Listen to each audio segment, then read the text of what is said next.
Assalamu alaikum. Бүгүн дагы сиздерге өтө бир кызыктуу темада сүйлөп берген аракет кылмакчымын. Буга чейин дээрлик ар бириңиздер баары стресстен деген сөздү уксаңыздар керек деп ойлойм. Жана бул акыйкат экендигин ачыктамакчымын. Себеби сиз кайсы гана оору менен оорубаңыз, анын жок дегенде 20% себеби стресс болуп калат. Андыктан дени сак жашоодо биздин биринчи максатыбыз ушул стресс менен күрөшүү болуш керек. Жана бүгүн сиздерге ушул стресс менен кантип күрөшүш керектигин айтып бермекчимин. Негизи стресс болгондо эмне болот? Стресс болгон учурубузда стресс гормондору кортизол, адреналин, норадреналин бөлүнүп чыгат. Жана бул гормондордун бөлүнүп чыгышынын эки гана себеби болот. Биринчиси бул коркуу, экинчиси болсо ачуулануу. Жана дагы бир фактыны келтирип өтөйүн. Стресс бир гана адамдарда болбойт. Жан жаныбарларда дагы стресс болот. Жана айырмасы ушул адам менен жаныбардын стрессинин. Ал стресс болгон учурда стресси толугу менен жоюп сала алат жан жаныбарлар. Адам болсо стресс болгонун дээрлик сезбеш дагы мүмкүн. Анткени ал аң сезимдүү жана аң сезимдүү болгонуна байланыштуу кээде стресс болгонун сезбей дагы калат. Бирок ошол стресс гормондору организмди жабырката берет. Ошол себептүү сиздерге ушул нерсени ачыктап коеюн деп чечтим. Стресс гормондору кортизол, адреналин, норадреналин жана ошканча гормондор организмди жабыркатат. Биринчи кезекте кан тамырларды. Өзүңүздөр жакшы билесиздер, бүгүнкү күндө ушул адам өмүрүнүн ушул чектелишинин башкы себепчиси жүрөк кан тамыр оорулары. Жана жүрөк кан тамыр ооруларынын башкы себепчиси дагы стресс деп айтсак туура эле айткан болобуз.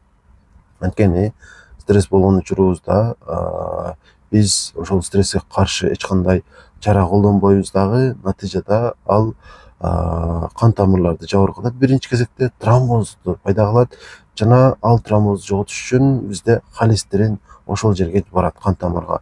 Жана ошол жерде атеросклероз деген нерсе пайда болот.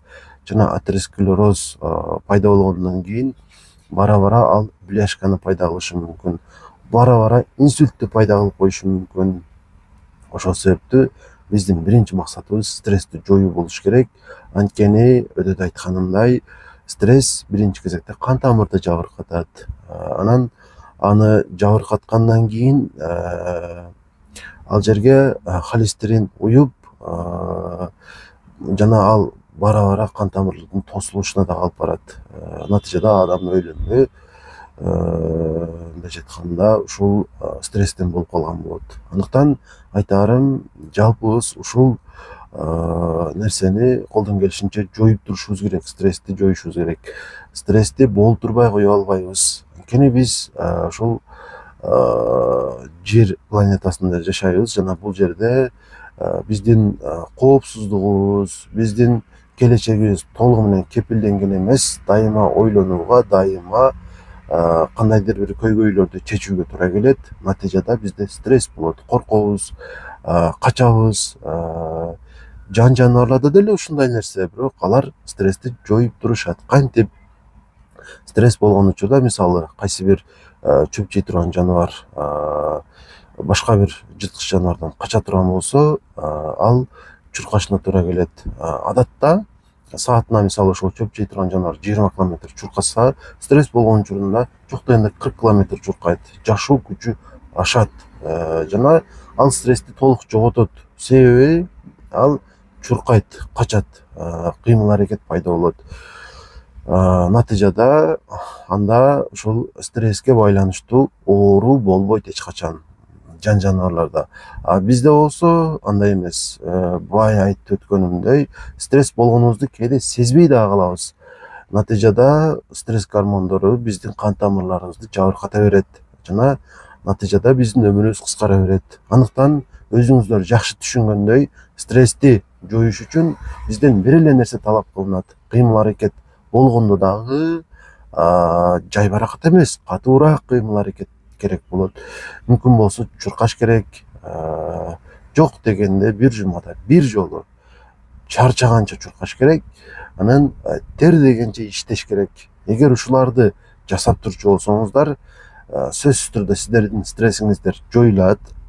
жана стресс гормондору дагы коротулган болот. Ошонун негизинде бизде атеросклероз болбойт, бизде инсульт болбойт, бизде инфаркт болбойт, ден соолугубуз жакшы болот.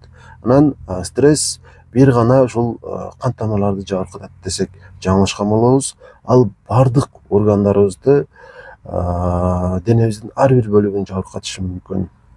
Ошол себептүү колдон келишинче стрессти жоготуп турайлы. Мунун жолу болсо өтө жөнөкөй экендигин жакшы билип алдыңыздар. Айрым адамдарга катуу кыймыл аракет мүмкүн эмес, аны өздөрү билет. А башкалар болсо колдон келишинче чуркап туруш керек анча мынча, анан тер дегенче иштеп туруш керек.